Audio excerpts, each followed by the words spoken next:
Bonjour et bienvenue dans un nouvel épisode de mon podcast créatif. Moi c'est Audrey, je suis créatrice de patron de tricot et ceci est un podcast où je vous partage mes créations en art du fil.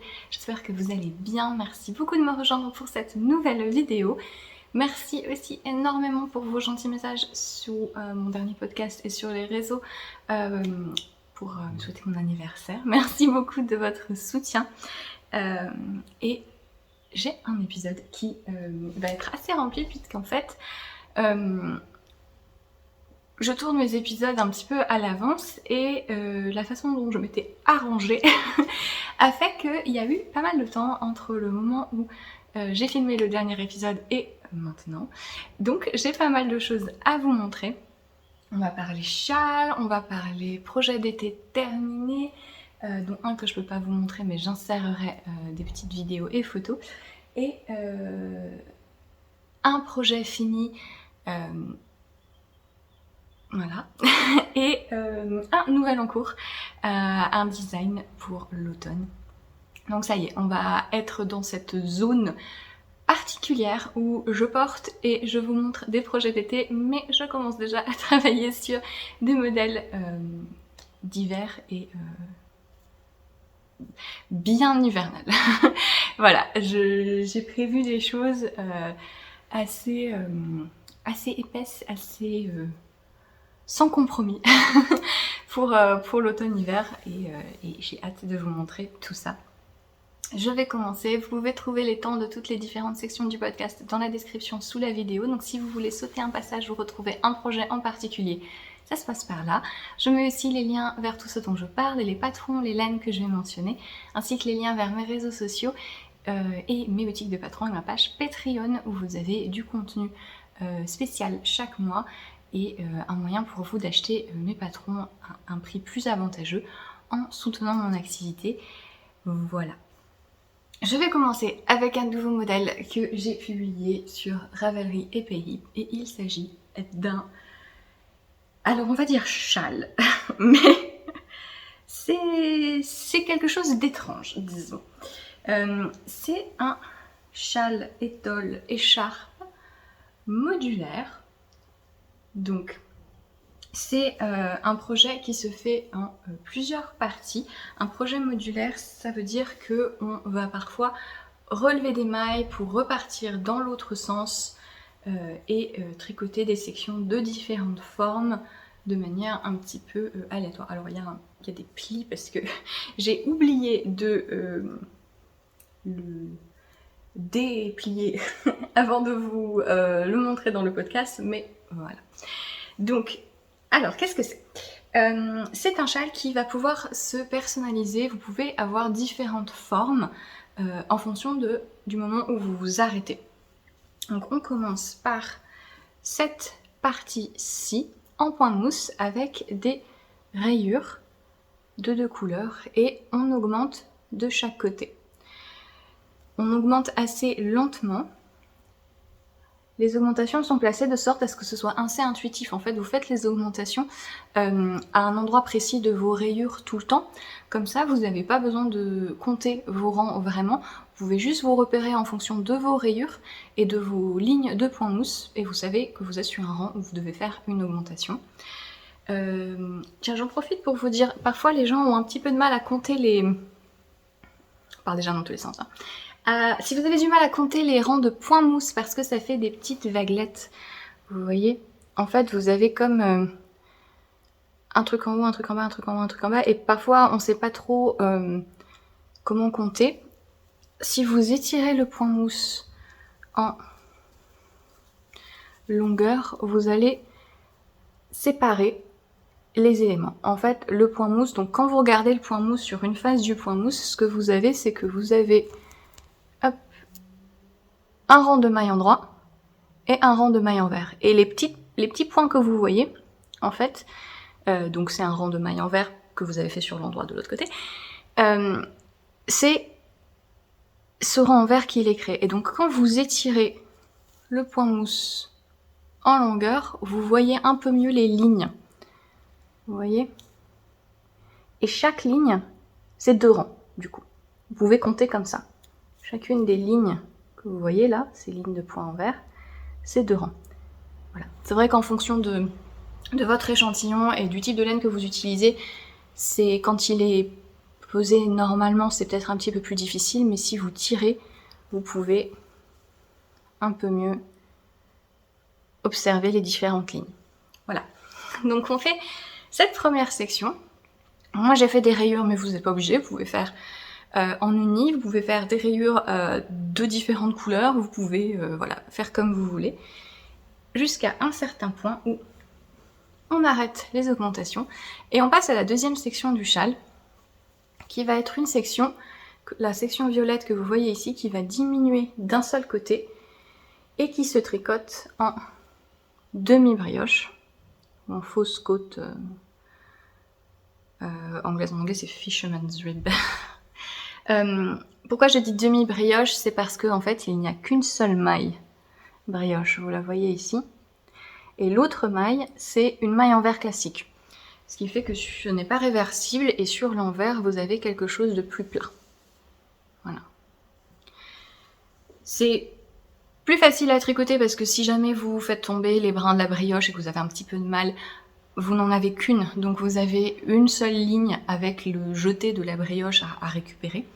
Ça mange un peu moins de laine, etc. Voilà. On diminue, on diminue. Et là, vous pouvez vous arrêter, en fait.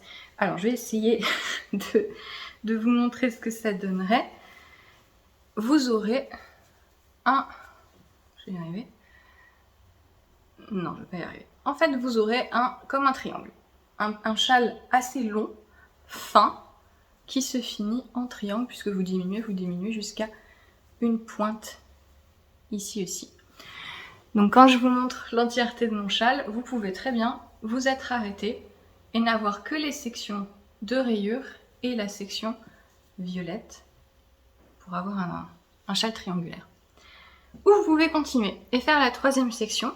Donc la troisième section, on relève les mailles ici, le long de la partie qu'on a diminuée, et on vient tricoter en point de riz. Moi j'aime beaucoup le point de riz. Voilà, c'est un peu long à faire hein, forcément, puisque c'est comme des côtes, mais hop, en quinconce. Mais je trouve que le point de riz, à chaque fois, ça reflète super bien la lumière. Il y a voilà, ce petit détail, et sur des coloris teint main, c'est vraiment très très joli. Sur la section en point de riz, on diminue aussi de ce côté-ci. Donc on a relevé les mailles comme ça tout du long, et on diminue de ce côté tout le temps. Voilà, donc on fait des diminutions assez importantes. Donc c'est une zone du châle qui n'est pas extensible.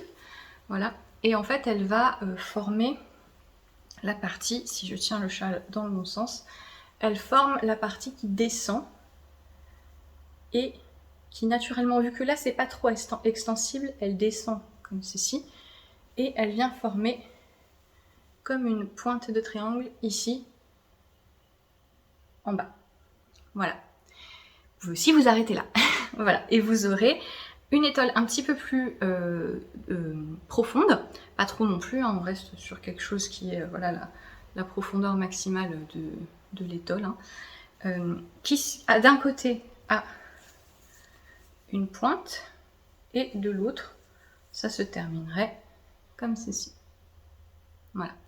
Chaque section a des finitions complètes, donc vous avez à chaque fois des bordures, voilà, en point mousse, ce qui fait que vous pouvez vous arrêter à chaque fois, c'est fait exprès.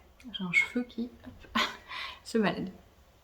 Mais vous pouvez aussi faire la quatrième section. Et donc pour la quatrième section, on relève les mailles sur le bord ici, et on vient tricoter une petite pointe fine qui diminue de chaque côté dans un motif de point mousse et de mailles glissées et qui rediminue jusqu'à une pointe. Voilà. Et arrivé à la fin, on finit tout le tour du châle avec un I-cord. Donc on relève les mailles au fur et à mesure et on vient rabattre en I-cord pour un petit peu rassembler toutes les couleurs et finir le châle. Voilà. Donc j'avais envie de faire une étole un petit peu modulaire mais qui soit simple. C'est vraiment des points très basiques, vous voyez, du point mousse, des mailles glissées, donc la maille brioche est une maille glissée, du point de riz, quelque chose d'extrêmement simple. Vous avez des instructions en grille et écrites, avec des diminutions faciles, des augmentations faciles.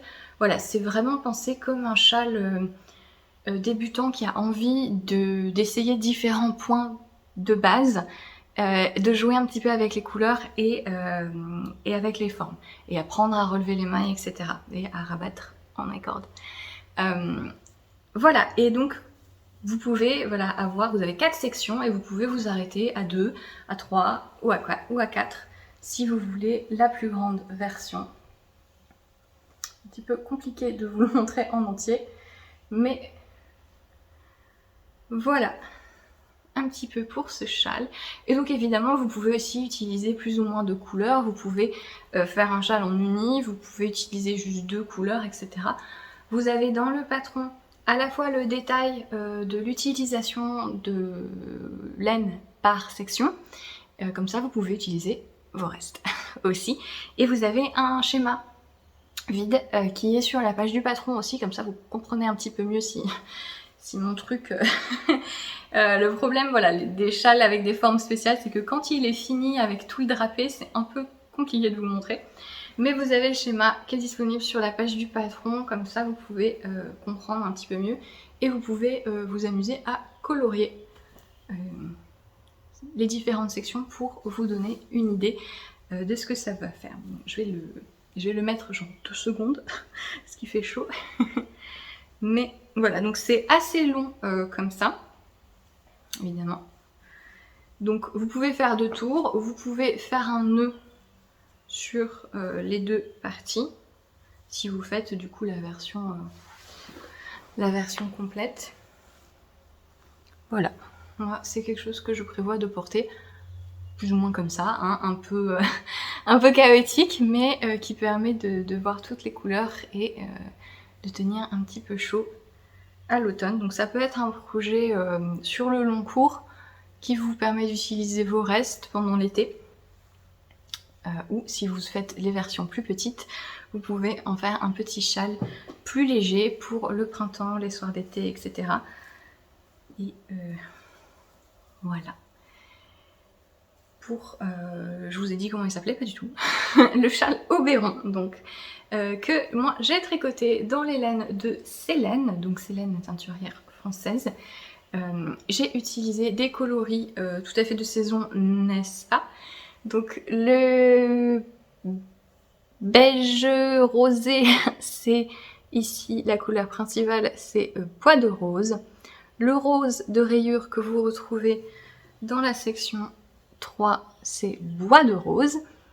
Ce magnifique violet, c'est Vitelotte, que j'aime beaucoup, qui a vraiment de très jolies nuances, qui est plus foncé que l'objectif de la caméra a tendance à un peu trop l'éclaircir, c'est plus foncé que ça en vérité, mais on en garde quand même une très jolie définition.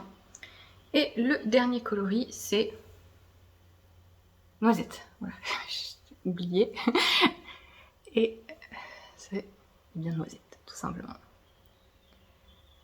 Voilà, donc vous n'êtes pas obligé d'utiliser 4 couleurs, vous n'êtes pas obligé d'utiliser différentes coloris, comme je vous dis, en uni, ça peut être assez sympa. Et est-ce que je peux réussir à vous montrer la version juste 2? Je ne sais pas. Il faudrait que j'arrive à tout replier sur lui-même. Mais voilà, donc j'aime beaucoup, si vous suivez le podcast depuis un moment, vous savez que moi j'aime beaucoup faire des châles modulaires, un peu en partant dans tous les sens, en faisant différentes sections, différentes textures, parce que ça me permet de les créer un petit peu librement, en fait, de commencer le modèle et de me dire bon, je fais là, j'aime bien ce point, je vais faire ce point, et puis après je vais voir ce que je fais après, et de faire au fur et à mesure. J'aime beaucoup faire ça. Mais c'est vrai que j'ai tendance à faire du coup des choses qui sont peut-être un petit peu alambiquées. Et j'avais envie de proposer une version plus simple. C'est pas possible. En fait, avec la section 3 accrochée, je ne peux pas vous montrer juste la petite pointe, mais vous voyez, imaginez qu'il n'y a que ces deux sections-ci. Et hop, voilà. Je pense que je vous ai tout dit sur ce modèle qui est donc disponible sur mes boutiques de Patreon et vous avez moins 15% pour la sortie avec le code Oberon jusqu'à dimanche. Et voilà. J'ai très envie de châles en ce moment. J'ai plein d'idées de châles assez simples. J'ai pris pas mal de jolis coloris dernièrement pour me faire une petite collection de châles. Mais je suis tellement dans les tricots d'automne, comme vous allez voir, que il va me falloir un petit peu de temps avant de pouvoir me mettre à toutes ces idées de châles. Mais voici pour celui-ci que je serais bien contente de porter cet automne. Je me rends compte que j'ai oublié, hop, d'accrocher ma batterie à mon téléphone qui, hop, bientôt va appeler à l'aide. Est-ce que tu tiens par terre? Absolument pas. Absolument pas. Voilà. Souci technique. Je vais passer à un projet fini et je vais commencer par ce que je porte qui est mon top baigneuse d'Atelier Émilie. Donc c'est le deuxième que je fais. J'en avais fait un dans un Merino Tencel vieux rose que j'aime beaucoup et je voulais une version un peu plus estivale que je puisse porter quand il fait plus chaud. Et j'ai donc utilisé la Tencel coton de Katia que j'avais fait pour un t-shirt l'année dernière aussi, qui est un mélange donc, de coton et de Tencel en sport déca. Et voilà ce que ça donne. Je suis très contente. Donc j'avais juste 4 pelotes et j'avais un peu peur qu'il soit trop court parce que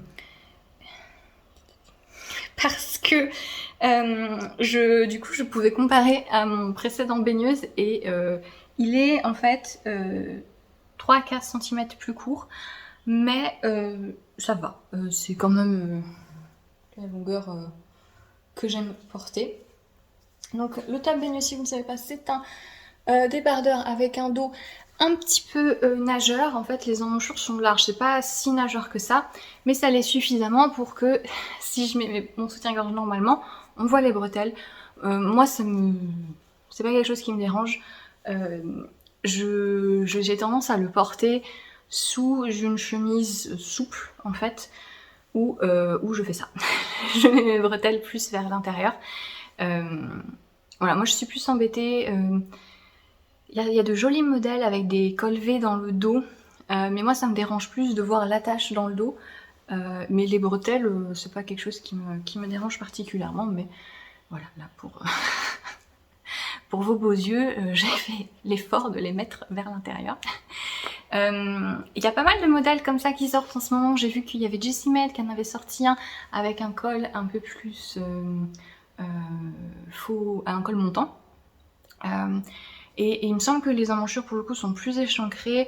J'ai vu que Long avec Anna elle en faisait un aussi, mais le sien a l'air pas tout à fait... J'ai l'impression que l'encolure est plus carrée et qu'il est plus là.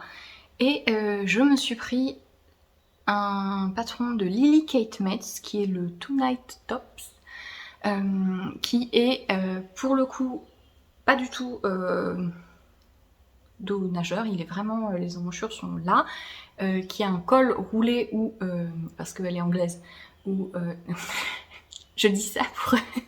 je dis parce qu'elle est anglaise. Non, les débardeurs à col roulé parce qu'elle est anglaise, c'est pas une question de style, c'est juste que bah, il fait froid en Angleterre, donc voilà. Enfin, il fait froid. Plus tant que ça, mais quand même plus qu'ici. Mais on peut faire du coup plus un col montant, ce qui est ce que moi j'ai prévu de faire. Et il a de très très jolies finitions. Bref, j'ai l'impression que il y a beaucoup de hauts dans ce style qui sortent en ce moment. Mais moi j'aime beaucoup celui d'Atelier Émilie qui est super simple à faire, qui est la coupe que j'aime beaucoup. J'ai 1000 débardeurs du commerce comme ça, donc c'est pas mal d'avoir des versions tricotées et je m'en referai certainement dans d'autres couleurs. J'ai envie de m'en faire en rayure aussi, parce que celui de Longue avec Anna est en rayure et il est très joli. Voilà. Mais voilà, juste si vous aimez ce modèle, mais que je sais pas, peut-être vous voulez des emmanchures moins larges, un col plus rapproché, voilà, regardez un petit peu sur Ravelry parce qu'en ce moment il y en a plusieurs avec des finitions différentes, ce qui vous permet de choisir ce que vous préférez. Sachant que celui-ci, comme on relève les mailles sur les emmanchures et sur le col, vous pouvez ajuster aussi. Donc par exemple, vous pourriez tricoter des côtes plus longues ici, voire en faisant des rangs raccourcis, comme ça vous les avez pas plus hautes ici parce que c'est déjà, sur moi en tout cas, c'est assez haut. Et si vous faites des rangs raccourcis, ça vous permettrait de faire comme un petit mancheron ici, pour plus cacher vos épaules et les bretelles. Voilà, faire un col plus haut, voilà. Et moi je le porte avec assez peu d'aisance, et je m'en ferais bien une version un peu plus souple aussi, mais je sais pas trop dans quelle matière, encore. Voilà, peut-être pourquoi pas un coton soie ou quelque chose comme ça, ou un bambou coton, un mélange avec du bambou, je pourrais, que ce serait bien souple, parce que vous voyez, moi je le porte avec peu d'aisance parce que j'aime bien, et parce que j'ai aussi prévu, c'est le genre de modèle que je porte aussi sous des pulls ou des gilets en hiver. Donc c'est hyper polyvalent, et voilà, le patron de l'atelier Émilie est hyper clair évidemment, voilà, et voilà, donc c'est, je sais plus le numéro du coloris, c'est 21 je crois, je ne sais plus. Mais c'est un gris qui est plus foncé que ce que je voulais. J'avais l'impression qu'il était plus clair sur le site de Katia, mais j'aime bien aussi, c'est pas plus mal. Parce que c'est vrai que j'ai tendance à beaucoup porter de vêtements clairs en été, et j'ai beaucoup de mal à trouver des soutiens-gorge qui ne se voient pas sous des vêtements clairs. Donc bon, là ça, en fait on voit la démarcation, mais au moins on voit pas la couleur. Voilà. Mais voilà, c'est tout. Je vous en ai parlé, il me semble, déjà quand j'étais en train de le tricoter. Mais il est fini et je vais pouvoir le porter cet été, je suis ravie. J'ai aussi terminé le top que je tricotais pour ma mère, dont je vous avais parlé il y a quelques temps. Donc je tricotais un... Non mais vraiment, la pie là, vous l'entendez? Insupportable. Elle s'est pris la vitre ce matin. Il y a une pie qui a foncé dans la vitre. Qui pourtant c'est pas très grand, enfin, quand on a des grandes baies vitrées, etc., oui, je comprends que les oiseaux, ils se perturbent, mais là, non, c'est une des petites fenêtres et foncez dedans. Pourquoi? La pauvre. Enfin, elle est énorme, donc elle n'était pas trop sonnée, ça va. C'est vraiment le podcast de la ménagerie, hein. En été, ça va être ça, j'en ai bien peur. Qu'est-ce que j'étais en train de dire? Oui, je tricotais un t-shirt en lin pour ma mère, pour lui offrir pendant la fête des mères. Donc je lui ai offert, donc je ne l'ai plus avec moi, mais je vais vous insérer ici une vidéo de moi qui le porte, sachant qu'il est du coup une taille trop grand pour moi et beaucoup trop long pour ma morphologie. C'est en fait une version modifiée de mon modèle Oréade. Donc mon modèle Oréade qui est un t-shirt à épaules tombantes avec 2 panneaux texturés sur les côtés. La forme avait beaucoup plu à ma mère et du coup je me suis dit bah, tiens, je vais lui en tricoter un pour lui offrir. Et dès que Dererum Natura a remis en stock le coloris prunelle de leur Antigone, donc de leur 100% lin, j'en ai commandé pour le lui faire parce que je sais que c'est une couleur qu'elle aimerait bien porter.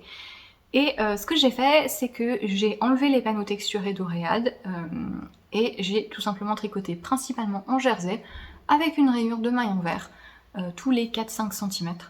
Et voilà, c'est hyper simple comme modification. Donc si vous avez le patron d'Oréade, vous pouvez réutiliser les chiffres.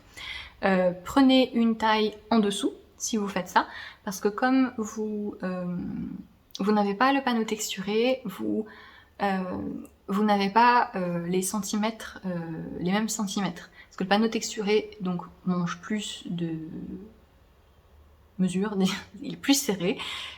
Donc le même nombre de mailles en jersey est plus large que sur le panneau texturé. Voilà. Donc je vous conseille de faire une taille en dessous si vous enlevez cette texture pour faire principalement du jersey. Et si vous êtes sur la plus petite taille, enlevez 5 mailles au niveau du montage des épaules et vous retomberez à peu près sur vos pattes.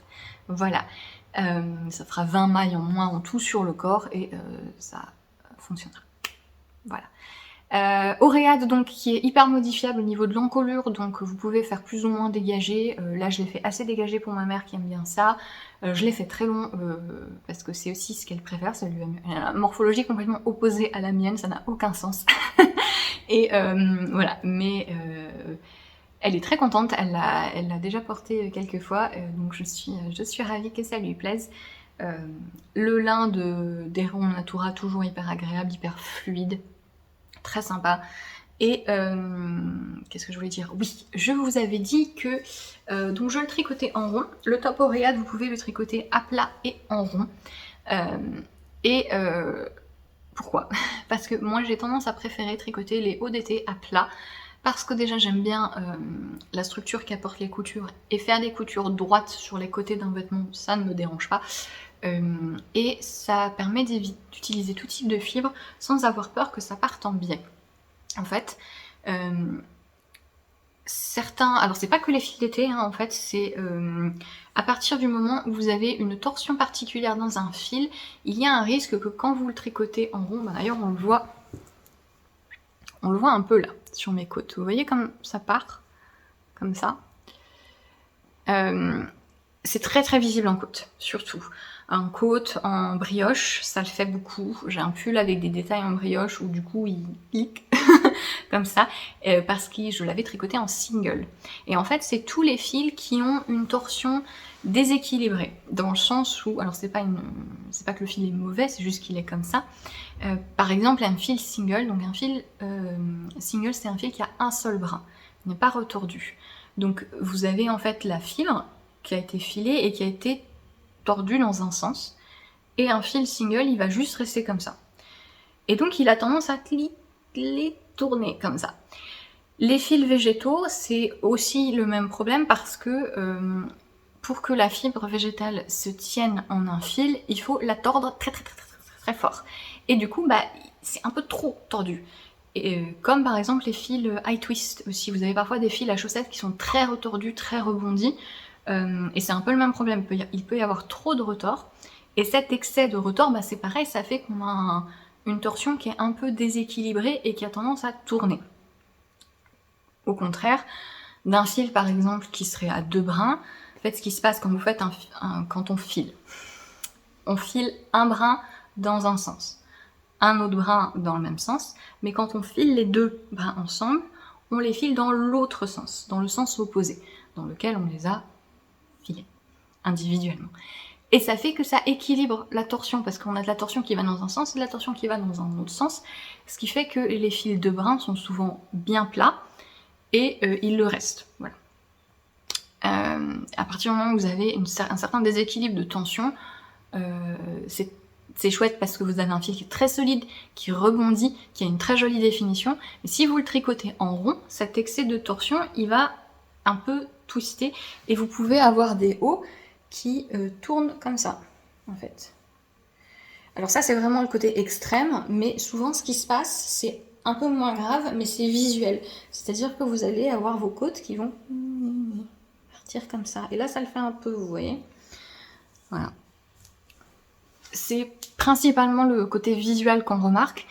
Si vous faites quelque chose de vertical, ça va bouger. Alors, dans beaucoup de cas, ça reste gérable. Vous pouvez corriger au blocage, etc. Mais parfois, en fonction du fil et en fonction aussi de votre tension et du type de motif que vous utilisez, parfois c'est pas évitable et c'est un petit peu pénible. Et là, sur le top que j'ai fait le t-shirt que j'ai fait pour ma mère, j'avais quand même envie de le tricoter en rond parce que j'avais pas beaucoup de temps pour le tricoter et je vais plus vite en rond forcément. Et donc j'ai décidé de prendre le risque et ça va. En fait, je remarque, avant blocage, j'avais remarqué que entre les sections de mailles en vert, effectivement le jersey partait un petit peu en diagonale, mais très peu. Et le fait de faire la rayure en vert, en fait, ça a cassé le truc. Quand j'en avais parlé, quand j'étais en train de le tricoter, quelqu'un en commentaire m'a demandé en fait si quand on faisait une fausse couture sur les côtés, ça réparait pas ça. Alors moi j'ai un t-shirt en lin que j'ai fait en rond avec une fausse couture sur les côtés et il part quand même en biais, je le vois. J'ai l'impression en fait que à partir du moment où il y a un aplat consistant d'un seul motif, ça part en biais.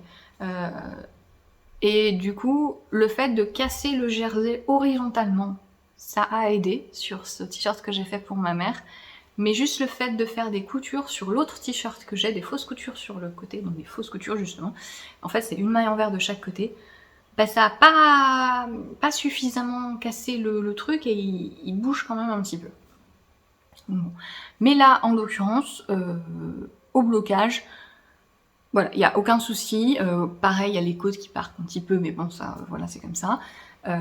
Et j'aurais pu faire un petit peu attention, en fait, essayer en rabattant, de tordre dans l'autre côté, par exemple, ce genre de choses, et ça aurait atténué l'effet. Mais voilà.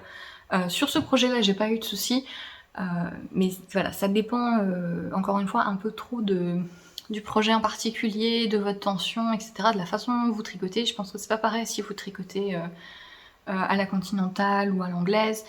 Ouais, je pense que sur ce souci-là, il n'y a pas grand-chose à faire que quand on remarque que ça arrive avec une laine, bah de se dire, bah zut, cette laine-là, il vaut mieux que j'évite soit de la tricoter en rond, soit de la tricoter avec des motifs visibles. Voilà. Je pense, le pire cas que j'ai eu, c'est sur mon pull avec des détails en brioche où, en fait, il y a un des fils qui est trop retordu. Et du coup, il est pas trop retordu, mais qui est très retordu. Et du coup, la brioche en bas, ça se voit, ça part complètement en diagonale. Bon. Je le porte quand même avec plaisir, mais c'est vrai que sur ce type de fil, maintenant, si je vois que ça arrive, j'ai tendance à laisser tomber. Voilà, il faut que je prenne un autre fil, parce que celui-ci ne convient pas. Mais voilà, là, pas eu de soucis. Et ma mère en est contente, et je suis ravie que ça lui ait fait plaisir. Autre projet fini. Oui, j'ai fini la grenouille. J'ai fini la grenouille, donc dans le dernier épisode, je vous ai parlé de ma grenouille. Alors, je vais pas lui enlever son pull parce que je vais vous expliquer. Donc, c'est un modèle de Claire Garland qui est une grenouille. Voilà. Donc, je vais vous insérer peut-être les photos juste de la grenouille sans son pull. La dernière fois, je vous avais montré le corps fini et donc je lui ai fait ses petites pattes. Et je suis très contente. Je suis très contente. Les pattes, c'était un petit peu pénible à faire, très honnêtement. En fait, ce sont des I-cords, les pattes. Alors, vous allez voir mon problème. Les pattes, ce sont des I-cords. Et il faut les tricoter vraiment très très très serrés. Voilà, les gens qui ont toujours des problèmes à tricoter leurs I-cords très serrés, c'est pour vous. Parce que moi, c'était pas du tout mon cas. Et j'ai même dû... les motos.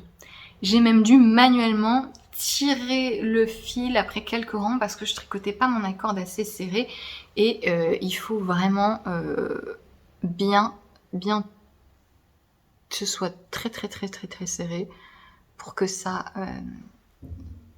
fasse bien un rond uni. Un I-cord, c'est un tube, donc en fait. Et la façon dont on tricote ici, c'est que vous tricotez des mailles à l'endroit. Vous passez le fil de l'autre côté et vous retricotez dans le même sens. En fait, vous ne tournez jamais votre tricot, mais vous avez le fil qui passe derrière. Et donc, au début, vous voyez ce fil sur l'envers, mais petit à petit, les mailles vont tourner et la première maille de votre rang va se coller à la dernière maille et ça va faire un tube. Voilà. Sauf que bah là, il faut le faire très très très serré et c'était un petit peu pénible. Voilà. Mais ça va. Ça se fait quand même très rapidement. Vous avez un petit jeu de diminution, d'augmentation pour faire des genoux, pour faire les chevilles. Et vous faites ensuite les orteils à plat. Donc on arrête de faire l'I-cord à ce moment-là et en fait on fait quelques rangs d'un côté, en diminuant, on ferme les mailles, on remet un fil ici sur l'orteil du milieu, on fait quelques rangs, etc. Donc on se retrouve avec plein de fils à rentrer, qu'ensuite on rentre dans les pattes, ce qui sert de rembourrage, ce qui est très intelligent, mais ça fait quand même beaucoup de fils à rentrer, puis avant de le finir, il a du coup plein de fils qui partent comme ça fait un peu film d'horreur, c'est assez rigolo. Donc les bras, c'est pareil. Le souci, c'est que moi je voulais lui mettre du fil de fer dans les membres pour qu'ils se tiennent et pour pouvoir faire des photos ridicules avec différentes poses. Sauf que je pense que j'ai pas du tout le bon fil de fer pour ça. Moi j'avais un fil de fer qui, vous le voyez, qui était hop, il est là. Vous voyez pas bien. Bref, un fil de fer classique rond, fin, qui est un peu trop rigide. Je pense c'est un fil d'acier, peut-être que j'aurais dû prendre un fil d'aluminium ou je ne sais pas. Mais il est un peu trop rigide pour ça, donc c'était un petit peu pénible. Et surtout, en fait, ça glissait tout le temps. Et c'était un petit peu pénible. C'était un petit peu pénible en tricotant et c'est maintenant pénible dès que j'essaie de faire bouger la grenouille parce qu'en fait, donc on prend le fil de fer et on le fait passer dans le corps de la grenouille pour avoir les deux fils de fer qui pendent d'un côté et on tricote autour. Le problème, c'est que du coup, ça coulisse d'un côté et de l'autre. Et là, vous voyez, par exemple, il ressort. Et, vous voyez, tu veux faire la mise au point ou pas? Non, voilà. Il ressort tout le temps et je suis tout le temps en train d'essayer de le remettre pour le cacher. Dans la vidéo du patron, puisque donc le patron de Claire Garland, il y a une vidéo accompagnative qui vous montre vraiment toutes les étapes ultra détaillées, c'est super bien fait. Et c'est très utile, surtout pour quelque chose comme ça où on a un petit peu besoin d'être guidé visuellement. Elle utilise un truc que je n'ai jamais vu, qui est plat. Donc c'est un fil métallique mais qui est plat et du coup qui est beaucoup plus facile à manipuler, je pense, et surtout beaucoup plus facile à cacher parce qu'on peut le replier sur lui-même et à la fin, quand on finit les orteils, bien le recouvrir. Alors que moi, avec mon fil pointu, j'avais beau essayer de le tordre pour le cacher un peu sur lui-même, ça ne marche pas. Ça ne marche pas. Donc, je suis quand même très contente de ma grenouille qui est très rigolote, alors j'essaie de là, son corps, etc. Mais voilà, donc j'ai fait quelques photos stupides pour Instagram et ensuite je l'ai mise comme ça et je me dis tu ne bougeras plus jamais. Tu vas rester dans cette position, c'est tout. Parce qu'à chaque fois ça fait bouger les fils métalliques et ça me fatigue. De toute façon elle va rester comme ça, voilà. Ça va être un objet de déco. Je la trouve très bien ici. Et j'ai décidé de lui faire un petit pull parce que donc j'ai envoyé des photos de ma grenouille à ma mère qui était vraiment scandalisée du fait que la grenouille soit nue. Je pense que j'allais être déshéritée si je faisais pas un pull. Vraiment ça. Elle était outrée parce que ma mère aussi du coup voit les photos des grenouilles sur Instagram et elle me les envoie aussi, ça la fait beaucoup rire, surtout quand elles ont des petites robes et tout. J'en ai vu une avec un petit chapeau feuille, très drôle, très drôle. Donc j'ai fait un pull à la grenouille. Le patron est aussi disponible sur la boutique de Claire Garland, c'est un pull, voilà, ça se tricote à plat, c'est ridicule. J'aurais pu mieux aligner mes rayures, mais bon, hein, flemme.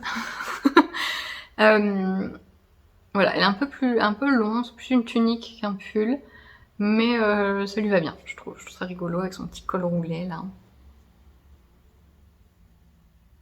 Voilà, donc j'ai fini ma grenouille. Le pull, je l'ai fait genre en 1h30, hein, c'est hyper rapide. Et donc elle est là, voilà. La sortie olive derrière. Je me suis rendu compte, c'est absolument horrible, je n'ai pas de couverture avec une grenouille dessus. J'ai cherché, hein, et je n'ai pas trouvé. Je pense qu'il faut que je les remédie, parce que c'est terrible. Mais voilà, pour cette petite grenouille, qui n'a pas de nom. Je sais pas pourquoi vous voulez que je lui donne un nom. Tout le monde m'a demandé son nom. Je suis désolée. Ma bêtise s'arrête là, en fait, à l'affaire. Je n'ai pas d'idée de nom. Vous l'appellerez ce que vous voulez. Pour moi, c'est juste la grenouille. Mais voilà. Je suis très contente de ma bêtise. Hop, et elle est là, et elle est bien. Je suis ravie. Vraiment, quand j'ai le canapé là, et quand je suis tranquille, que je lis, je la vois vraiment bien, et à chaque fois que mon regard passe dessus, ça me fait sourire. Voilà, je la trouve très drôle, perchée sur la petite bibliothèque, et je suis contente. C'était amusant à tricoter. Les membres, si vous voulez mettre du fil de fer, essayez de trouver les gens qui font beaucoup de bijoux ou de jouets comme ça, peut-être vous savez où trouver ce genre de fil. Je vous dis, c'était comme un ruban plat en fait qu'elle a sur sa vidéo. Et je pense que c'est beaucoup plus pratique que d'utiliser du fil classique rond. Mais voilà pour ma grenouille. J'ai une dernière chose que j'ai envie de vous montrer, qui est un encours, un nouveau design. Mais du coup, j'ai complètement cassé mon arrête de faire la mise au point pour rien. J'ai un nouvel encours, un nouveau modèle que j'ai commencé.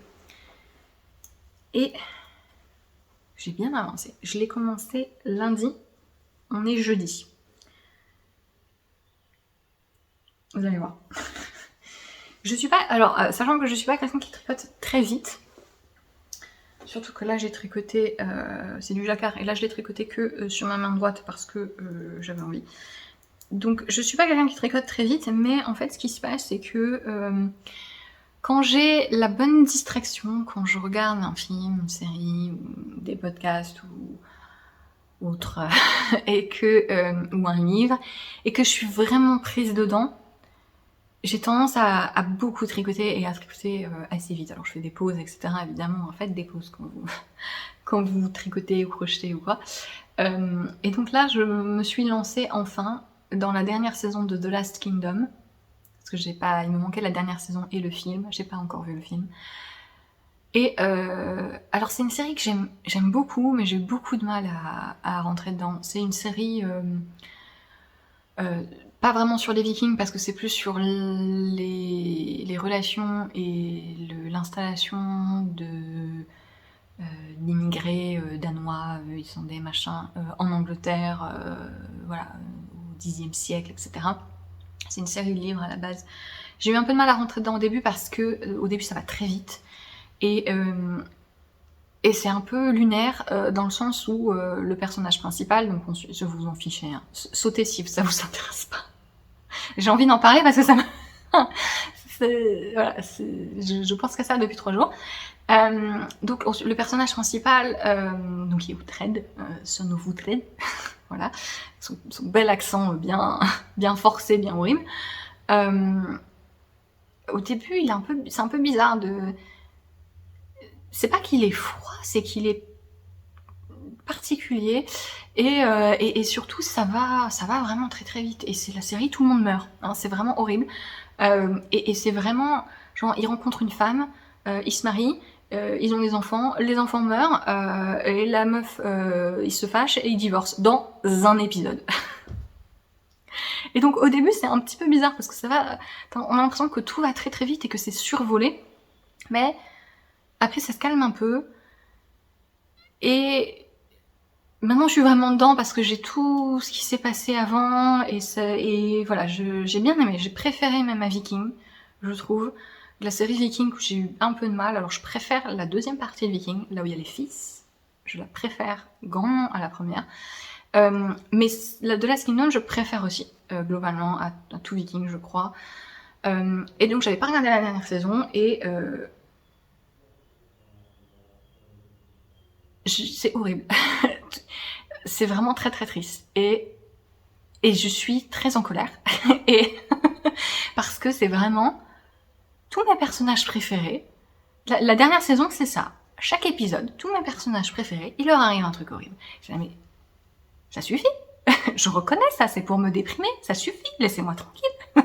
Donc je pense qu'après ça, je vais regarder, j'ai des séries que j'avais très envie de regarder depuis longtemps. Je vais pas regarder Pachinko, parce que j'avais envie de regarder, il y a une série qui a été adaptée du livre Pachinko, si vous ne savez pas, j'avais très envie de la regarder.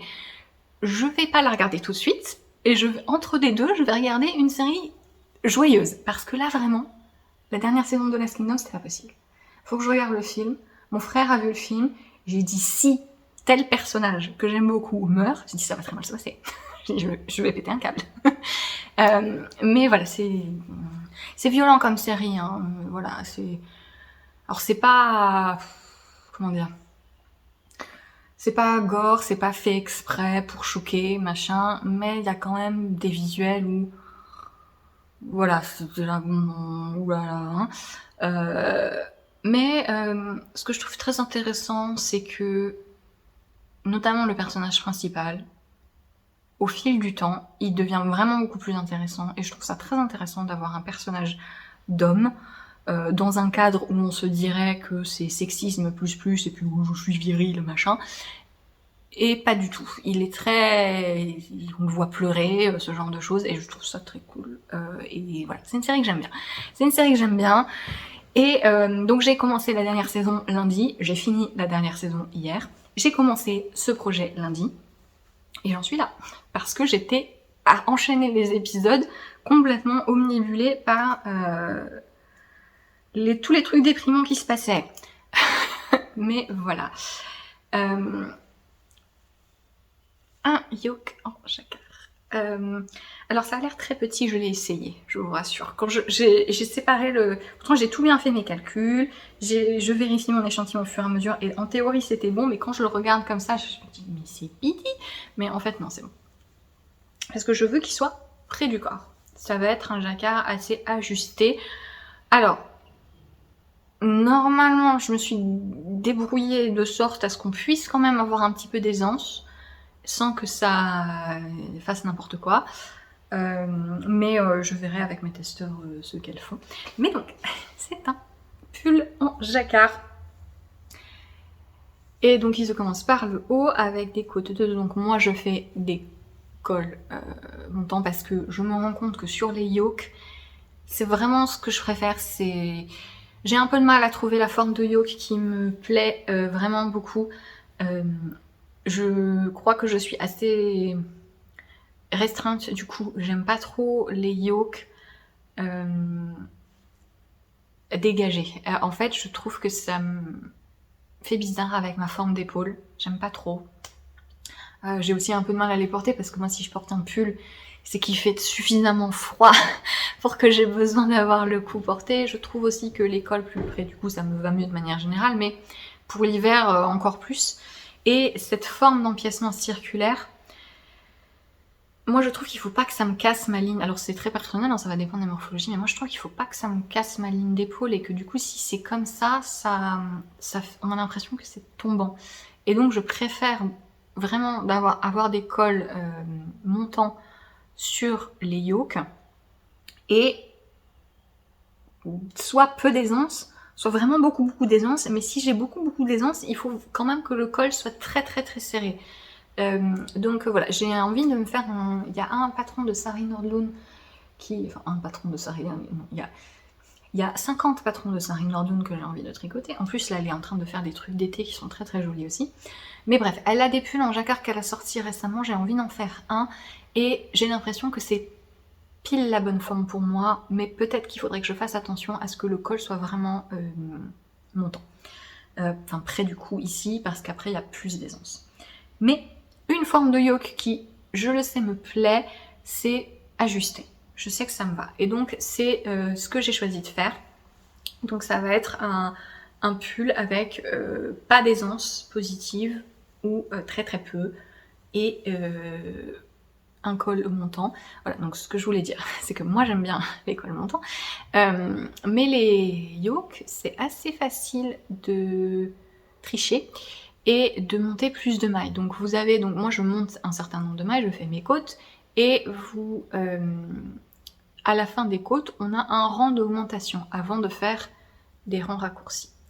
Et j'ai un accro, faut que j'encule mes ongles parce que ça fait que accrocher. Et donc en fait, vous obtenez un nombre de mailles plus important juste ici à la fin des côtes. Donc vous pouvez monter le nombre de mailles plus important à la fin des côtes en faisant attention à ce que ce soit un bon multiple. Enfin, vous bidouillez un peu parce que là, par exemple, vous voyez, c'est des côtes de 2. Il faut que ce soit un multiple de 4. Et le nombre de mailles qu'on a là, c'est pas un multiple de 4. Mais vous pouvez, voilà, vous montez 2 mailles en moins et ensuite vous réaugmentez de 2 mailles après vos côtes. Voilà. Autre chose, quand vous avez des cols comme ça, si vous voulez un col près du cou, mais que vous avez peur que ce soit pas assez, vous voyez à quel point c'est élastique, que vous avez peur que ce soit pas assez élastique, alors vous pouvez évidemment utiliser un montage élastique. Moi j'utilise le montage élastique à l'allemande, qui est mon préféré, il y en a d'autres. Mais vous, surtout ce qui est important, c'est que quand vous montez vos mailles, vous les espaciez horizontalement. Parce que si vous faites un montage élastique, mais que vos mailles elles sont toutes serrées les unes contre les autres, ça ne va pas être élastique. Alors, pas forcément monter vos mailles sur un plus grand numéro d'aiguilles, ou vous savez, moi ce que j'avais appris quand j'avais 8 ans, quand j'ai appris à monter mes mailles, c'est de monter sur 2 aiguilles. Mais ça, en fait, ça ne fait pas la même chose. Ça, ce que ça fait, de monter vos mailles sur un plus grand numéro d'aiguilles ou sur vos 2 aiguilles, ça vous fait des mailles plus grandes. Donc, ça peut être intéressant si votre problème, c'est que vos mailles sont trop petites et trop serrées. Mais là, ce dont j'ai envie de vous parler, c'est d'espacer vos mailles. Et monter sur 2 aiguilles, ça change, ça sert à rien. En fait, c'est que quand vous montez vos mailles, donc je vais faire un autre type de montage, mais c'est juste pour vous montrer. Quand vous montez vos mailles, vous voyez là j'ai une maille, et quand je vais monter ma maille précédente, il ne faut pas que je la serre comme ça par rapport à l'autre. Vous voyez là, elles sont toutes serrées. Non. Ce qu'il faut faire, c'est vraiment les monter espacées les unes des autres. Comme ça. Voilà. Quand vous resserrez la maille sur votre aiguille, vous laissez bien un espace entre à peu près ça. En fait, moi, ce que je fais, c'est que je mets mon doigt sur ma maille, comme ça, et je laisse juste, vous voyez, juste la pulpe de mon index, hop, et quand je serre ma maille, hop, je la coince avec le bout de mon doigt. Et je monte mes mailles comme ça. Voilà, vous voyez, j'ai resserré, hop, je monte mes mailles comme ça. Et je laisse pas mal d'espace entre chaque. Et quand vous allez tricoter, après vous voyez les mailles elles se baladent et ça fait pas un si grand espace que ça entre les mailles. Après quand vous les laissez, voilà. Et quand vous les tricotez, ça ne se voit pas. Mais ça permet d'avoir de l'élasticité horizontale. Donc voilà, faites attention à ça, quel que soit le montage que vous utilisez. Hein. Si vous avez besoin d'élasticité, ça aura plus d'effet que d'utiliser un autre type de montage, en fait. Voilà. Et ça vous permet d'avoir des tout petits cols, mais de quand même pouvoir passer votre tête. Voilà. Voilà. Vous voyez, après, une fois sur... Là, ça fait pas... pas de grands trous, quoi. Alors, je sais que les fanats des montages tubulaires ou à l'italienne, etc., ça vous embête parce que vous n'avez pas l'effet qui coulisse un petit peu. Mais voilà. Si vous utilisez des montages qui ont besoin d'être élastiques, pensez à espacer vos mailles. Voilà, donc qu'est-ce que je fais? Je fais donc un yoke assez géométrique. Et donc, voilà les motifs que j'utilise. Donc ça, et jusqu'ici, c'est le motif du yoke avec des augmentations pour former du coup le yoke et les épaules. Et à partir de là, donc de là, j'ai pas fini encore. J'ai pas fini encore mon motif, mais voilà, j'ai commencé une séquence. Ça va être assez haut, j'ai 90 rangs de motifs. Et je vais tricoter. Moi, j'ai envie de faire du jacquard sur tout le pull. Donc je vais continuer sur tout le pull. Mais vous pourrez vous arrêter n'importe quand. Voilà, vous pouvez vous arrêter ici, après le yoke, pour avoir juste ça, en jacquard. Vous pouvez vous arrêter au niveau de la séparation du corps et des manches. Vous pouvez continuer un petit peu après la séparation et faire le reste en couleur unie. Voilà, ça va être hyper modulable. Moi j'ai envie de faire tout le corps et toutes les manches en jacquard, mais je n'ai qu'un des chevaux de mon contrastant parce que j'ai été bête quand j'ai acheté ma laine. Normalement ça passe. Normalement ça passe, d'autant plus que j'ai envie d'avoir des côtes assez hautes dans le coloris principal. Mais il faut que je fasse un petit peu attention. Et peut-être que je pourrais pas faire le jacquard tout du long, je verrai. Ce que je vais faire, c'est que... Donc là je suis sur le corps.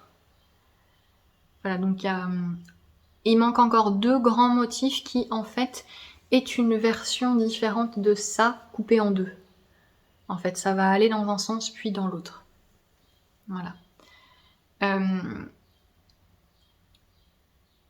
Donc voilà, je pense que je vais faire finir mon motif, les reprendre et en plus après je reprendrai à partir de là. Je finis mon premier écheveau de couleur principale sur le corps et ensuite je vais faire une manche et voir combien de coloris contrastants j'utilise. En plus de toute façon il faut que je fasse une manche avant de finir le corps parce que j'aimerais bien lancer le test pas trop tard pour ce modèle, pour pouvoir laisser le temps aux gens de le tricoter parce que j'aimerais bien le sortir fin septembre. Donc voilà. Mais voilà, j'espère vraiment avoir assez de mon coloris contrastant pour faire du jacquard sur tout le long. Normalement c'est bon, j'ai d'autres jacquards avec le même échantillon et la même coupe et j'ai pu... Normalement ça passe. Ça passe même assez large, mais je ne sais jamais trop. Je suis pas très douée en estimation d'utilisation de laine parce que ça change aussi pas mal en fonction de la densité de fibre. Le fil que j'utilise, c'est du Merino Superwash parce que c'est un truc que j'ai dit à mes Patreons. Je pense pas vous l'avoir dit à vous. J'aime bien le jacquard géométrique en Superwash. C'est marrant, hein. Mais les fils non Superwash donc, sont généralement privilégiés pour le jacquard parce que ils s'étoffent, les mailles s'accrochent entre elles et ça fait vraiment ce tissu classique de jacquard. Et moi ça j'aime beaucoup pour des motifs soit figuratifs, floraux, organiques, machin. Mais quand c'est des motifs géométriques, j'aime bien le côté net et lisse et voir les mailles. J'aime bien l'effet que ça fait en Superwash, les motifs géométriques. Voilà, c'est... En fait, vous voyez, ça... On voit bien les délimitations de chaque maille. Alors ça fait qu'on voit bien les défauts, hein, et que là, c'est pas bloqué, donc on voit certaines irrégularités encore plus. Mais je trouve que... Je sais pas, il y a un côté... netteté qui va bien avec ce type de motif, je trouve, personnellement. Et donc j'utilise du Superwash pour ça, mais bon évidemment chacun fait ce qu'il veut. J'ai acheté la laine de l'atelier Tenture. Donc c'est sa base pure fingering, donc c'est du pur mérino, 400 mètres au 100 grammes. Et donc c'est le coloris vert impérial que je trouve trop beau. J'ai posté des photos sur Instagram et il y avait plein de gens qui... Il me semble qu'elle était sur des salons récemment, qu'ils étaient sur des salons récemment. Et il y a plein de gens qui m'ont dit, mais je crois que c'est le vert sur lequel j'ai craqué au salon et tout. Il est vraiment très très beau. Très très joli vert... je sais pas, c'est un verre bouteille un peu, ouais. Ouais, je pense que c'est plus proche du verre bouteille, on va dire. C'est à peu près la bonne couleur que vous avez. C'est un peu moins bleu que ça. Voilà. Et mon coloris contrastant, c'est bleu glacier. Et j'aime beaucoup les deux ensemble. Toujours dans mon idée de absolument rejeter l'idée reçue selon laquelle on ne peut pas mélanger le bleu et le vert. Je suis absolument pas d'accord. Et je trouve ça très sympa. Je suis très contente. Donc voilà, j'ai tricoté ça en 3 jours. Il y a ce côté très motivant du jacquard aussi, qui fait que ça avance. Enfin, je dis ça, après je vais faire les manches, où j'aime moins tricoter les manches forcément. Moi, les manches je les tricote en mini circulaire, surtout quand je fais du jacquard. J'aime pas faire du jacquard en magic loop, hein. Mais du coup c'est un peu moins confortable. Et donc je le tricote avec mes 2 fils dans ma main droite, principalement. Généralement je tricote le jacquard avec un fil dans chaque main, mais là je sais pas, j'avais envie de faire comme ça, je sais pas pourquoi. Des fois on a envie de changer. J'ai une meilleure tension de manière générale si je fais tout avec ma main droite, donc c'est un peu plus lent. Quoique en fait pas tellement, parce que vu que quand je tricote avec un fil dans chaque main, ça va, hein, j'ai une bonne tension, mais comme là j'utilise donc un fil superwash qui glisse, ma tension est quand même moins bonne que si j'utilise que ma main droite. Quand j'utilise des fils rustiques, rustiques, ça veut rien dire, non traités, quand j'utilise des fils non superwash et que je tricote avec mes 2 mains, ça va, j'ai pas de soucis. Mais j'ai remarqué que si c'est de la superwash et que je tricote avec mes 2 mains, je passe vraiment mon temps à retirer sur mes fils pour ajuster ma tension parce que ma main gauche elle tricote trop lâche. Et sur du superwash, bah, ça se voit parce que les mailles elles bougent et ça glisse. Et donc ça marque les défauts de tension. Donc là je tricote avec ma main droite, voilà. Et ça me va très bien. Voilà. Donc c'est des petits motifs, il y a quelques croisements de fils à faire ici, sur les espacements ici, mais c'est d'assez petits motifs. Sur le haut de l'empiècement circulaire, on a une répétition de 16 mailles et ensuite c'est 8 mailles, donc c'est petit, c'est facile, c'est assez intuitif, donc ce sera adapté aux débutants. En plus les yokes c'est des constructions comme ça, les empiècements circulaires, c'est plus facile à tricoter que des raglans par exemple, quand on n'a pas l'habitude de lire des instructions qui vous expliquent pas étape par étape, vraiment en vous prenant à 100% par la main. Ce genre de modèle c'est beaucoup plus simple. Donc voilà, pour mon projet en cours qui n'a pas de nom pour l'instant, mais que j'aime beaucoup. Voilà, donc j'espère pouvoir faire mon jacquard jusque tout ce que je veux. Faudrait que je pèse ça pour voir où j'en suis, mais je pense que ça va. Au pire des cas, je pourrais recommander un écheveau si elle l'a en stock. Sinon, je pense que je pourrais lui demander de m'en teindre un en précommande. Mais voilà, j'aime bien les teinturiers qui font des précommandes. Je trouve que c'est un bon système. Et je crois que c'est Bulbe Bizarre qui en parle. Alors, on dit Bulbe Bizarre ou Bulbe Bizarre? Parce que... Donc, Bulbe Bizarre, teinturière française. Moi, j'ai toujours... Dans ma tête, c'était toujours Bulbe Bizarre. Et c'était comme ça. Jusqu'à ce que j'entende l'eau demoiselle dire Bulbe Bizarre. Et dans ma tête, ça a fait clic. Je me suis dit, ah mais oui, en fait, c'est ça la blague. Et je me suis sentie très bête de pas avoir fait le rapprochement avec Bulbe Bizarre. Mais après, Lauriane, l'eau demoiselle, est revenue sur son idée de Bulbe Bizarre et maintenant elle dit Bulbe Bizarre parce qu'elle n'est pas sûre que ce soit une blague. Mais moi je pense que si. Donc je pense qu'il faut qu'on demande à l'intéressé est-ce que c'est Bulbe Bizarre ou Bulbe Bizarre. Je pense quand même que c'est exprès. Bref, je me semble que c'est elle qui en parlait récemment, donc Bulbe Bizarre, Pauline, qui fait des petits carnets créatifs aussi, enfin journaux créatifs sur YouTube qui sont très sympas, où elle partage un petit peu ce qu'elle tricote et en même temps son organisation pour ses laines teinte-main. Et il me semble que c'est elle qui disait récemment qu'elle aimait bien fonctionner en précommande parce que ça lui permettait de pas teindre des trucs qui allaient pas se vendre et d'avoir les bonnes quantités, etc. Et que les gens puissent choisir sur la couleur, sur la base qu'ils veulent, etc. Je suis assez d'accord, j'aime bien ce principe.